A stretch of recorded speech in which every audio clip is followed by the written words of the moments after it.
कर्नाटक चुनाव की जीत पर आज बरवाड़ा के अंदर आतिशबाजी की गई है और मेरे साथ जो आप चेहरा देख रहे हैं कांग्रेस के एआईसीसी के सदस्य ये है राजेश संदलाना जी। आज इनसे जानेंगे। दूसरी तरफ मैं एक बार तस्वीर दिखाना चाहूंगा आपको। थोड़ी देर पहले ये देखिए यहाँ पर आतिशबाजी हुई थी। ये आतिशबाजी जो है क्या कांग्रेस की जीत पर हुई थी या इसके कोई और मायने थे, उसको लेकर के आज चर्चा करेंगे। राजेश जी, सबसे पहले स्वागत आपका। नमस्कार नरेश भाई, आपका बहुत बहुत धन्यवाद और आपको बहुत बहुत बधाई आपके दर्शकों को जी कांग्रेस की कर्नाटक जीत पर। अच्छा, आज जो ये आतिशबाजी हुई थी ये अकेली कांग्रेस की कर्नाटक जीत पर हुई थी या फिर इसको लेकर के आगे के जो कदम बढ़ाएगी हरियाणा में भी इसी प्रकार की कोई स्थिति जो है वो कांग्रेस पैदा करने की कोशिश करेगी? देखो, कांग्रेस की तो जीत है, इसमें तो कोई शक और संकोच है नहीं जी। लेकिन ये आतिशबाजी तो कांग्रेस की जीत और इस देश और प्रदेश को बचाने की खुशी में हुई थी जी। आज जो कर्नाटक जीत हुई है वो अकेले कर्नाटक की जीत नहीं है। आने वाले 2024 में इस दोनों अमित शाह जी और नरेंद्र मोदी जी जैसे गुंडा प्रवृत्ति के लोगों से इस देश को बचाने की जीत भी है।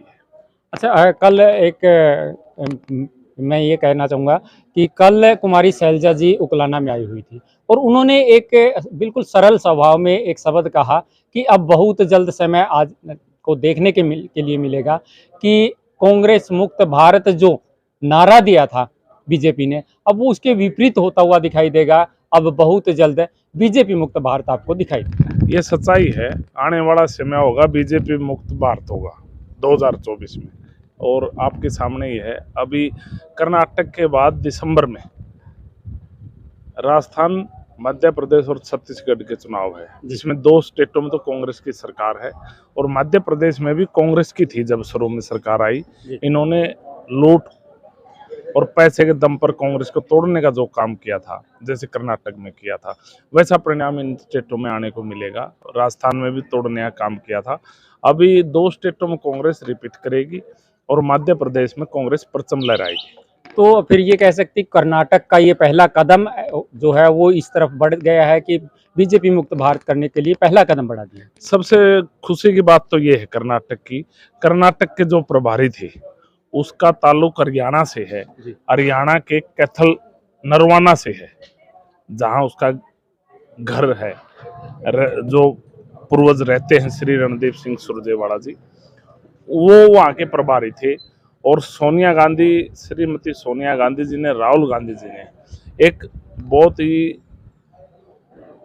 धनाढ़ प्रदेश है कर्नाटक, पीसफुल एरिया मान लो उसको, उसकी जिम्मेवारी रणदीप पर विश्वास जताते हुए उनको प्रभारी बनाया था और वहां से बिगुल बजाने का शुरुआत थी। और वो जिम्मेवारी जो रणदीप जी को दी गई थी गांधी परिवार ने, रणदीप जी ने उसको बखूबी निभाया और उससे बढ़कर काम करके दिखाने का जो काम किया है, जो विश्वास जताया हाई कमान का, तो वहां से हमने सबसे बड़ी खुशी की है कि हमारे प्रदेश का इतना बड़ा नेता और उसके नेतृत्व में कहीं बिगुल बजता है, कांग्रेस में शुरुआत होती है। यहाँ के 36 बिरादरी और चाहे महिलाओं की बात हो, युवाओं की, सब में खुशी की लहर है।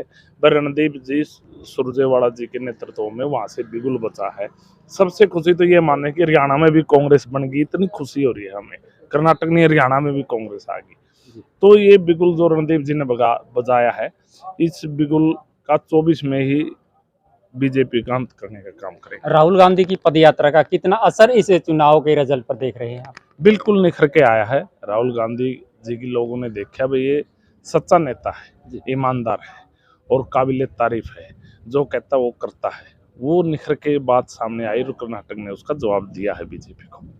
तो अब की अगर बात करें तो 2024 में हरियाणा के अंदर लोकसभा और विधानसभा के जो चुनाव है उनमें कांग्रेस कितना अपना प्रचंड जो है वो दिखा पाएगी? ये चल पड़ी, कांग्रेस की लहर चल पड़ी और बीजेपी मुक्त भारत 2024 में लगे करते करते 2024 में बीजेपी मुक्त भारत हम करने का काम करें। अच्छा, लोगों में एक चर्चा शुरू हो गई है, हालांकि इस चुनाव के रिजल्ट पर रुके हुए थे कि अगर कांग्रेस यहां से जीतती है तो हरियाणा में मुख्यमंत्री मनोहर को उनके पद से हटा करके कोई नया चेहरा लेकर के आएगी। आप इस बात से कितना सहमत हो और क्या हो सकता है? वो बीजेपी का काम है, किसको लेके आए किसको हटाए। नहीं, आम जनता के बीच ये भावना जो है बननी शुरू होगी। नहीं, आम जनता की छत्तीस बिरादरी की भावना बन चुकी है।